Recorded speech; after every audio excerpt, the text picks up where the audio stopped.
ফাজিল মাদ্রাসা কর্তৃক আয়োজিত বার্ষিক পুরস্কার বিতরণী এবং অভিভাবক সমাবেশের সম্মানিত প্রধান আলোচক,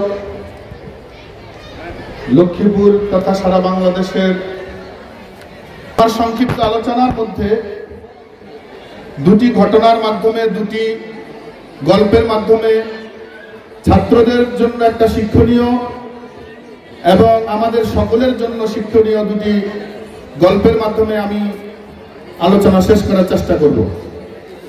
বাস্তব ঘটনা, আমাদের শিক্ষক যাদেরকে আমরা অনুসরণ করে থাকি, আমরা মানব জাতির যে শিক্ষক এসেছিলেন নবী রাসূলগণ, তাদের ওয়ারিস হচ্ছেন দ্বীনের শিক্ষক, মাদ্রাসার শিক্ষক যারা। সেই হিসাবে একজন শিক্ষকের প্রভাব পড়ে ছাত্রের মধ্যে, কেমন প্রভাব পড়ে সেই একটি ঘটনার মাধ্যমে শিক্ষা দেওয়ার চেষ্টা করব, শিক্ষা নেওয়ার চেষ্টা করব। একটি ছাত্র 7-8 বছরের একটি ছাত্র মাদ্রাসায় শিক্ষকের কাছে ফজরের নামাজের বর্ণনা শুনে, ফজরের নামাজের ফজিলত শুনে বাড়িতে গিয়েছে। ছোট মানুষ, একাকী নামাজ পড়তে পারবে না, ফজরের সময় কিভাবে উঠবে, মা বাবাও ঠিক মতো নামাজ আদায় করে না। সে রাত্রিবেলায় উস্তাদের কথাটিকে এত গুরুত্ব দিয়েছে, রাত্রিবেলায় বাসায় বসে সিদ্ধান্ত নিয়েছে যে ফজরের সময় আমি নামাজ পড়তে হবে। নামাজের জন্য সারা রাত্র সে ঘুমায় নাই।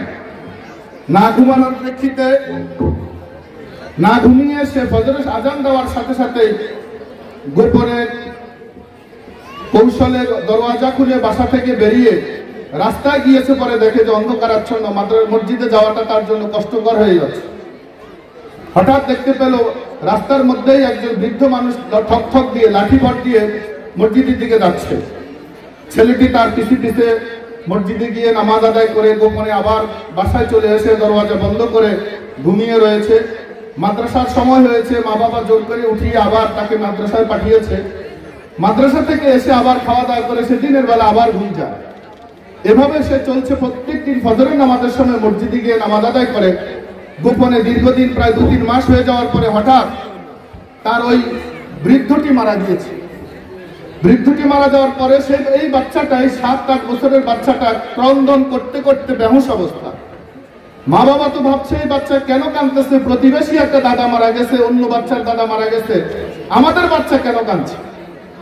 তাকে বারবার জিজ্ঞাসা করার পরে বাচ্চাটি এবার জবাব দিতে বাধ্য হলো, যদি বাবা তুমি মারা যেতে তবু আমার জন্য ভালো হতো।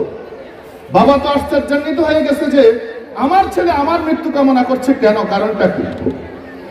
বাবা বারবার জিজ্ঞাসা করার পরে ছেলে এবার জবাব দিল, বাবা ফজরের সময় আমি তো দাদার সাথে নামাজ আদায় করতে পারবো না, আমার দাদা ইন্তেকাল করেছে। আমি এবার কিভাবে এখন থেকে কিভাবে ফজরের নামাজ আদায় করব। এই ঘটনার প্রেক্ষিতে ওই পরিবারের সকলে নামাজি হয়ে গেল। একটা বাচ্চার উপরে ওস্তাদের প্রভাব কি রকম পড়ে সেটারই প্রমাণ ঘটল।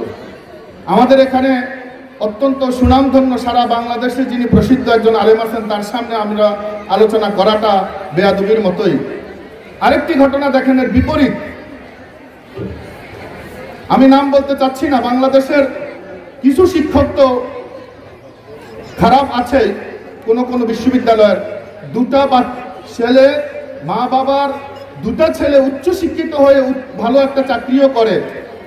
সেই 2টা ছেলে বাবা মারা যাওয়ার পরে ঢাকার একটি ঘটনা, 5তলা 2টা বাড়ির মালিক বাবা মারা যাওয়ার পরে মাকে গিয়ে বলছে যে তোমার অংশ যেটা আছে পাবা সেটা আমাদের জন্য লিখে দাও, পরবর্তীতে তো আমরাই মালিক।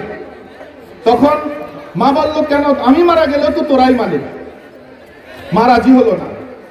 এই অসৎ ছেলে দুটি কাজী অফিসে অথবা অ্যাডভোকেটের কাছে গিয়ে যেখান থেকে আনা প্রয়োজন সেখান থেকে মাকে বাবা জীবিত থাকাকালীন সময়ের তারিখ দিয়ে বাবার সই স্বাক্ষর নকল করে মাকে তালাকের ব্যবস্থা করেছে। বাবা জীবিত থাকতে মাকে তালাক দিয়েছে বলে উল্লেখ করে মায়ের কাছে এনে তালাকনামা হাজির করেছে। তাহলে তো তালাকের বিনিময়ে তো আপনি আর সম্পত্তির মালিক নাই। এভাবে আমাদের সন্তানরা ধ্বংসের দিকে যাচ্ছে। আমি আবার শিক্ষক মন্ডলীর কাছে আহ্বান করব, আমাদের সন্তানগুলোকে এভাবে গড়ে তুলুন যেন বৃদ্ধাশ্রমে মা বাবা যেতে না হয়, যেন এইরকম কোন ঘটনার সম্মুখীন মা বাবা না হয়। এমন সন্তান, চরিত্রবান সন্তান, ভালো সন্তান, নামাজি সন্তান ছোট্ট কাল থেকে আমরা আমাদের মা বাবাকে যেমন অনুসরণ করি, উস্তাদদেরকে আরো বেশি অনুসরণ করায় ছাত্রছাত্রী। সম্মানিত উপস্থিতি, আমি এই গল্প দুটির মাধ্যমে আমরা যেন শিক্ষা অর্জন করতে পারি, উস্তাদ মন্ডলী যেন শিক্ষা অর্জন করতে পারে, আমাদের অভিভাবক অভিভাবিকা মন্ডলী ছাত্রছাত্রী যেন শিক্ষা অর্জন করতে পারে, উদাত্ত আহ্বান জানিয়ে আমি আমার আলোচনা শেষ